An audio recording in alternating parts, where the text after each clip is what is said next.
Magandang araw po. Ito po ang butas nung bago po nating gawang nozzle burner mga boss. Ito po ay 12 oil distractor. Yan po. Pero 1.5 lang siya. 1.5 mm. Nandiyan po yan sa pinakakanto. Pero itong oil distractor natin mga boss, may allowance na yan. Galing dito, ang height po niyan galing sa base plate po natin 1 inches na mga bossing. As ito, dating gawin pa rin, 4 po yan, 2 mm naman. Itong oil distractor natin ay 12 piraso, 1.5. Tapos po ito, ang sumunod na layer 2 mm. 4 na piraso po yan mga boss. Pangatlong layer, ganon, 1.5 naman. Pa-slant po yan konti ha mga boss. Yung 2 mm pa-slant, itong 1.5 pa-slant din po yan. Ang pangatlong layer, 1.5. Pa-slant naman pataas. Pa-slant pala pataas lahat yan mga boss. Tapos dito sa ibabaw ay 12 rin, 1.5. Ano po yan mga boss, nipple.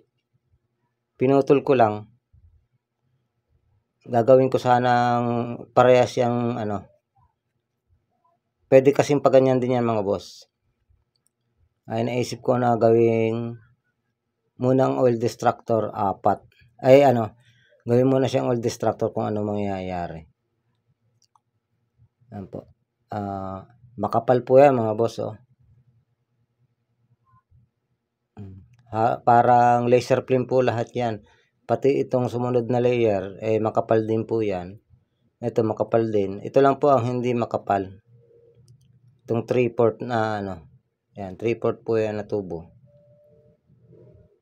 May 4 po dyan na 1.5 pa islang pataas.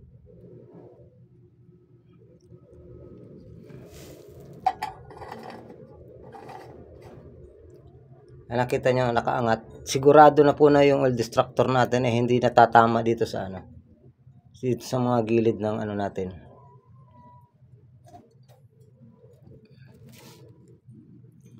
Sa gilid ng chamber.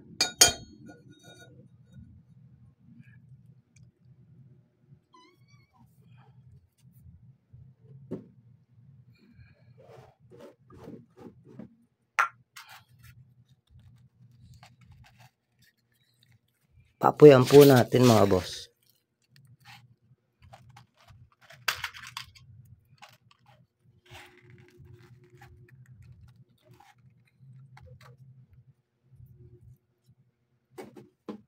Ito po. Mga boss crudo na may halong gasolina. Buksan po natin ang blower.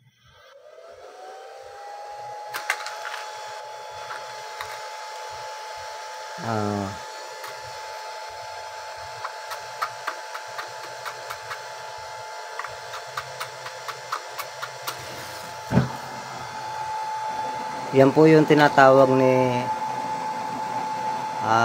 Sir Boy Bakal na instant blue flame mga boss. Nakita nyo naman blue flame po kagad siya. Ano po yan? Ito pong ginamit natin pampapoy crudo at gasolina mga boss. Nakita nyo blue na blue mga boss. Ano lang yan crudo pa lang yan at saka gasolina.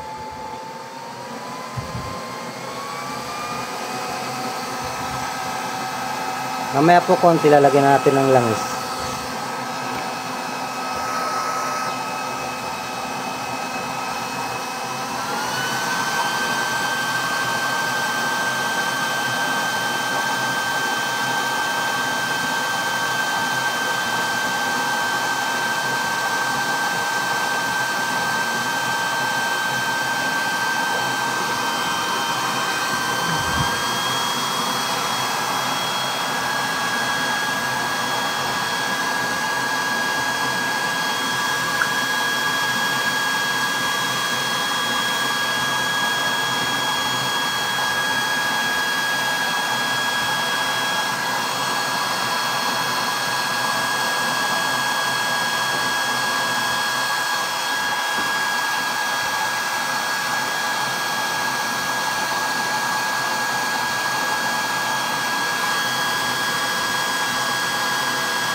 napansin nyo mga boss, bumilis.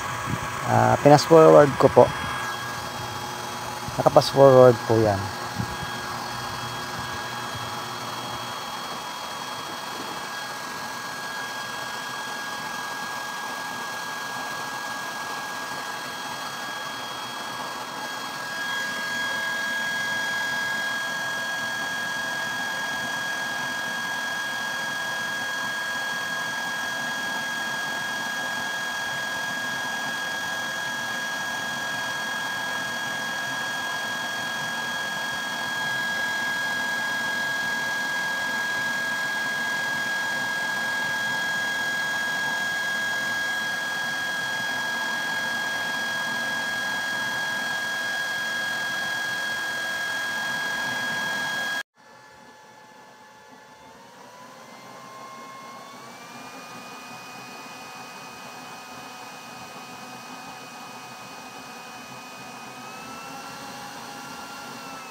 Yan po mga boss ang in mode nya.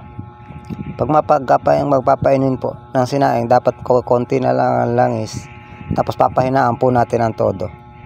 Maraming salamat sa pagsubaybay. Hanggang sa muli.